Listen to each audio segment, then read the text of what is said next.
ফিলিস্তিনে গাজা উপত্যকায় চোরাবালিতে আটকে পড়েছে ইসরায়েল। প্রতিদিন নিরীহ মানুষ হত্যা এবং ধ্বংসস্তূপ সৃষ্টি করেও হামাস নির্মূল তো দূরের কথা, বরং দিন রাত ইসরায়েলি সেনা সদস্যদের লাশ গুনতে হচ্ছে নেতানিয়াহুকে। আর সেই সাথে দেশব্যাপী বাড়ছে জনগণের বিক্ষোভ, সামরিক সক্ষমতাও প্রশ্নবিদ্ধ হচ্ছে।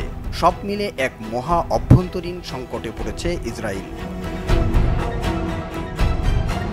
প্রভাবশালী গণমাধ্যম দ্য টাইমস অব ইসরায়েল এক প্রতিবেদনে জানিয়েছে, তেল আবিবের উত্তর ও দক্ষিণে সংযোগকারী আয়ালন রাস্তাটি অবরোধ করে বিক্ষোভ হচ্ছে প্রতিদিন। তারা প্রধানমন্ত্রী বেনিয়ামিন নেতানিয়াহুর পদত্যাগ চায়, আর এই বিক্ষোভের ঢেউ পুরো ইসরায়েল জুড়ে ছড়িয়ে পড়েছে। এদিকে দুর্নীতির মামলায় নেতানিয়াহুর বিচার তারিখ নিয়ে আদালতের সঙ্গে শুরু হয়েছে টানাপোড়েন। নভেম্বরে এই বিচার শুনানির তারিখ নির্ধারিত থাকলেও নেতানিয়াহু তা আগামী বছর মার্চে করতে চাচ্ছেন। সেজন্য তার আইনজীবী সময় আবেদন করলেও অ্যাটর্নি জেনারেল সেই আবেদন নাকচ করে দিয়েছেন।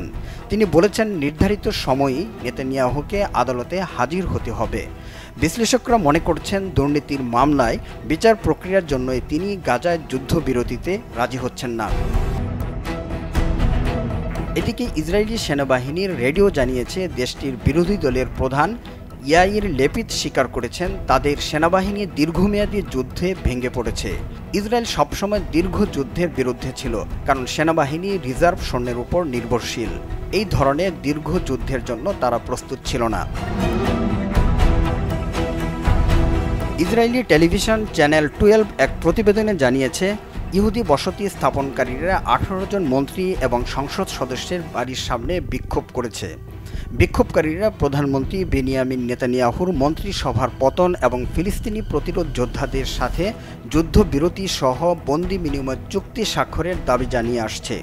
ইসরায়েলি গণমাধ্যমগুলো বলছে, ইসরায়েল গাজা উপত্যকায় চোরাবালিতে আটকে গেছে। একদিকে যেমন যুদ্ধ দীর্ঘ হচ্ছে, অন্যদিকে অভ্যন্তরীণ সমস্যাও বাড়ছে। আবার হামাস বা হিজবুল্লাহর আক্রমণের ধরনও দিন দিন পাল্টে যাচ্ছে। অন্যদিকে ইসরায়েল যে আয়রন ডোম প্রতিরক্ষা ব্যবস্থার উপর নির্ভরশীল ছিল, হিজবুল্লাহর আক্রমণে তা ব্যর্থ হয়েছে বলেই প্রমাণিত হয়েছে।